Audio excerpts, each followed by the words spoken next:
I'm the CEO of Choice. With Choice, we have a very clear goal. We want to create hormone-free fertility freedom for life. But let's first start with the problem.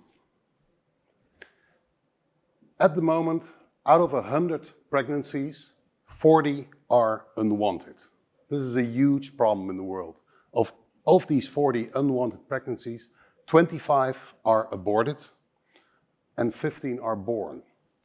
To tell you about the societal effects of that, estimates are that 75% of inmates in US prisons for serious crime were unwanted children at birth. Current contraception is very much mid-20th century technology. And if you look at current contraception, for women, it's a kind of choosing the lesser evil. What happens is that there is this massive swing against hormones in especially younger women. Recent research in Europe basically showed that the younger generation of women will not use the pill. They're switching to IUDs, then very often these IUDs are not tolerated and they have them out in 2 months. And condoms are universally hated. Sterilization is, of course, a sort of a final procedure when you're done with your family planning. We started by thinking about ideal contraception, its tenets. And one of the things I already mentioned, it's got to be hormone and chemical free. A second thing is that it's got to be discipline free. Why does it have to be discipline free? Because the pill gets forgotten for the same reasons why you don't brush your teeth. You have a flu, you had a great party, there's a death in the family, you're traveling.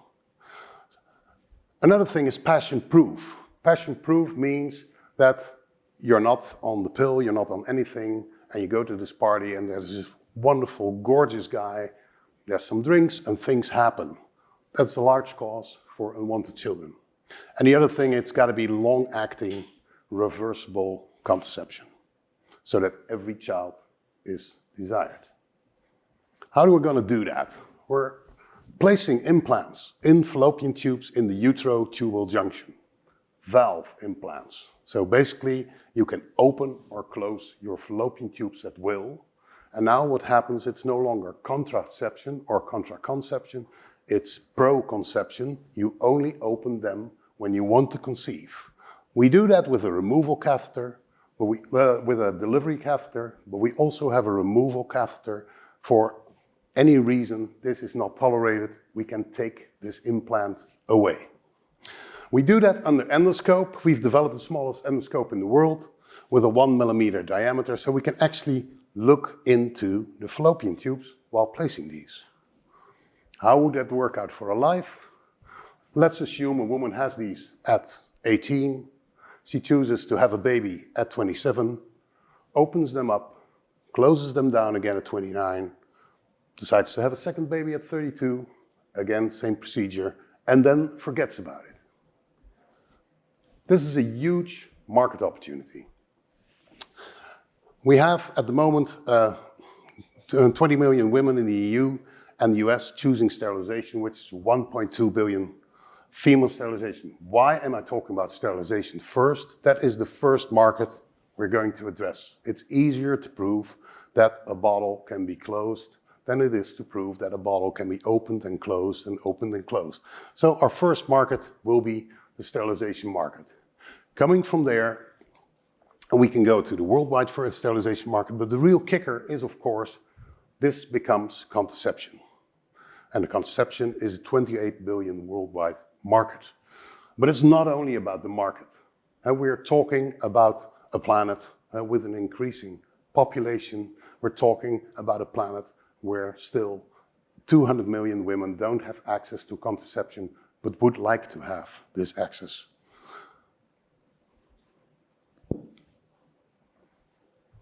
So how are we approaching this? We're preclinical, and you see two of our KOLs working here.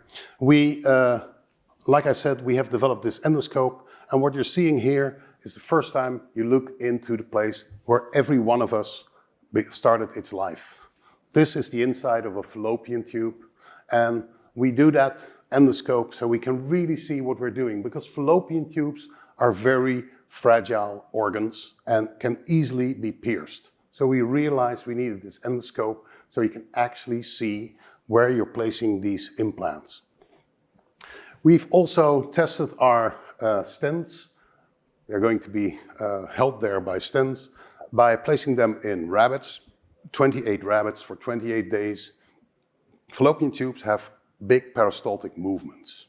And so these implants had to be resistant against these peristaltic movements.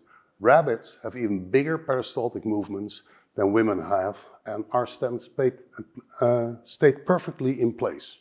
We also tested our materials against human fallopian tube organoids, and again, the materials were very well tolerated.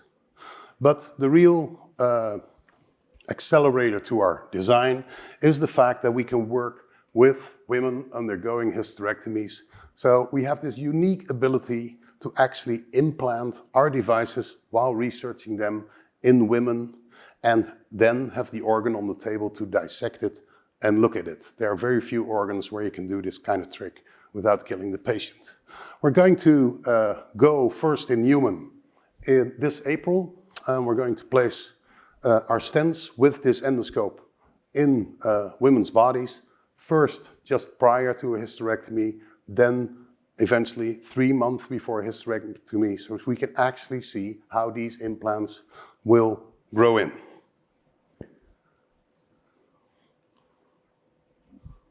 We have a team we do this with. We have 2 key opinion leaders. We're a Dutch company. These 2 people, these 2 gynecologist professors, they are the most experienced people working with all the previous attempts at implants like Adiane and Essure. We've got one of the best IC engineers, so integrated circuit engineers in Holland, because eventually, while our first generation will still be switched by a catheter, we go wireless. So once you have these implants in place, you'll never have to be there again, and we'll open and close them wirelessly. And we got Joris Bonnenberg, who is a serial CRO entrepreneur and one of our investors. Our team is all very leading engineers and clinical specialists. We got the best stent designer in Germany working for us. But basically the whole thing revolves around a big network that we have created of high-tech companies, universities, research institutes, and the like. And all these people get a glint in their eye when they see what we're working for, because in the end, our goal is every child desired. So, to put it in a summary, we have the people, we're working with the right network, we have the technology, we've got about 5 patents now and another 7 on the way, and we're seeking 2.5 million investment to get us basically to the pivotal trial CE. That's it. Thank you.